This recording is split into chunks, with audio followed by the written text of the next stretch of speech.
Mayapuri tiger kitchen থেকে সবাইকে স্বাগতম। আপনারা কেমন আছেন? আশা করি ভগবানের কৃপায় সবাই ভালোই আছেন। আজকে একাদশী তিথিতে আমি নতুন একটা ভিডিও আপনাদের সাথে শেয়ার করব। এই যে আজকে বানাবো কাঁচকলা আর আলু দিয়ে একটা চপ, মানে একদমই অন্য ধরনের এই চপটা। এর জন্য আমি এখানে দেখুন কাঁচকলা আর আলু সিদ্ধ করে নিয়েছি, এই যে ভালোভাবে সিদ্ধ করে নিয়েছি। এখন এটাকে আমি জল জড়িয়ে নিয়েছি। এটা আমি এখন ভালোভাবে এটা ম্যাশ করে নেব। যেহেতু গরম আছে আমি একটা হাতা দিয়ে ভালোভাবে করে নিচ্ছি। এই দেখুন আমি নিয়েছি ক্যাপসিকামটাকে আমি এরকম করে বানিয়ে নিয়েছি, মাঝখানে হাফ দিয়ে তারপর এরকম করে বানিয়ে নিয়েছি। এটা চপটা ক্যাপসিকাম দিয়ে আলু আর কাঁচকলা দিয়ে হবে। প্রথমে আমি কড়াতে একটু তেল বসিয়ে দিয়েছি। দেখুন তেলটা গরম হয়ে গেছে। আমি এই ক্যাপসিকামের মধ্যে অল্প একটু সন্দক লবণ, যেহেতু একাদশী আজকে, সন্দক লবণ মেখে একটু হালকা করে ভেজে নিচ্ছি।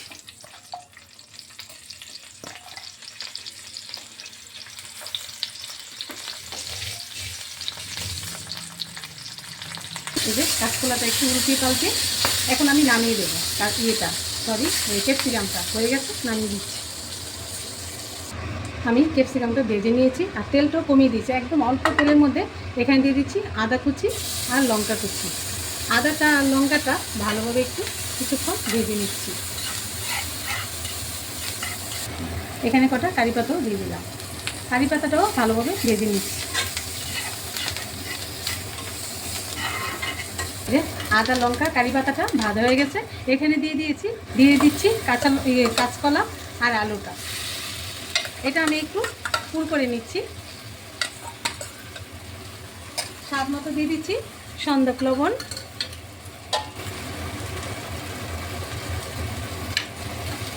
ভালোভাবে মিশিয়ে নিচ্ছি। দিয়ে দিচ্ছি স্বাদ মতো চিনি দিয়ে আর কিছুক্ষণ ভালোভাবে একটু ভেজে নিচ্ছি। এখানে দিয়েছি গোলমরিচ, জিরে আর শুকনো লঙ্কা, শুকনো কড়াই ভেজে হাফ করে গুঁড়ো করে নিয়েছি। এই মশলাটা উপরে ছড়িয়ে দিচ্ছি। ব্যাস, এই পুরটা রেডি হয়ে গেল। এখন আমি মিশিয়ে নামিয়ে দেখুন পুরটা আমি ঠান্ডা করে নিচ্ছি। আর এখানে দিয়ে দিচ্ছি একটা টমেটো নিয়েছি, একদম সরু সরু করে বানিয়ে এর সাথে একটু মিশিয়ে নিলে চপটার মধ্যে যখন একটু টমেটোর ফ্লেভারটা আসবে তখন খেতে খুব ভালো লাগে। তার জন্য আমি একটা টমেটো কুচিয়ে দিয়ে দিয়েছি। আমি এখানে নিয়েছি বাটুয়েটে গুঁড়ো করে নিয়েছি, যেহেতু আমি একটা এখানে ব্যাটার গুলে নেব তার জন্য। এখানে দিয়ে দিয়েছি স্বাদ মতো সন্দক লবণ আর অল্প একটু চিনি, আর এই যে ভাজা মশলা করে রেখেছিলাম ওটাও একটু এখানে দিয়ে দিচ্ছি। এখন জল দিয়ে এই ব্যাটারটাকে হাত দিয়ে একটু গুলে নেব। দেখুন আমি হাত দিয়ে আর একটু মিশিয়ে নিচ্ছি। একদম ঠান্ডা হয়ে গেছে। আর এখন আমি এখান থেকে একটা করে ক্যাপসিকাম নিচ্ছি আর এখানে এই যে আমি পুর করে নিয়েছিলাম পুরটাও দিয়ে দিচ্ছি। এই যে দেখুন এইভাবে আমি ভরে নিয়েছি আর এরকমভাবে সমস্ত চপগুলি আমি বানিয়ে নিচ্ছি।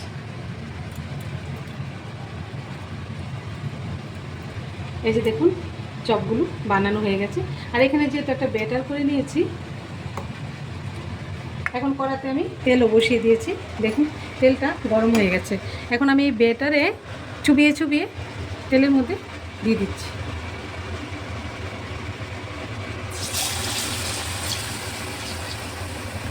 এরকমভাবে সবগুলো চপ আমি দিয়ে দিচ্ছি।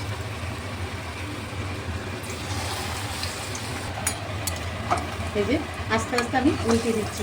একদম লো ফ্লেমে এটা মানে চপটা ভাজা করতে হবে।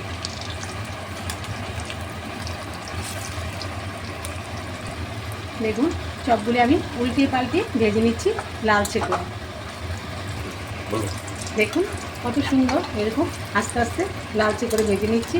আর অনেক বাচ্চারাই কিন্তু কাঁচকলাটা একদম পছন্দ করে না, তখন তাদেরকে যদি আমরা এরকমভাবে কাঁচকলাটা দিয়ে আলু দিয়ে এরকম চপ বানিয়ে দিই তারা খেয়ে নেবে।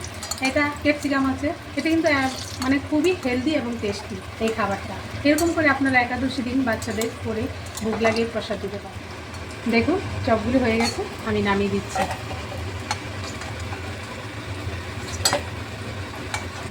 দেখুন রেডি হয়ে গেল কাঁচকলা আলু ক্যাপসিকাম দিয়ে কত সুন্দর চপ।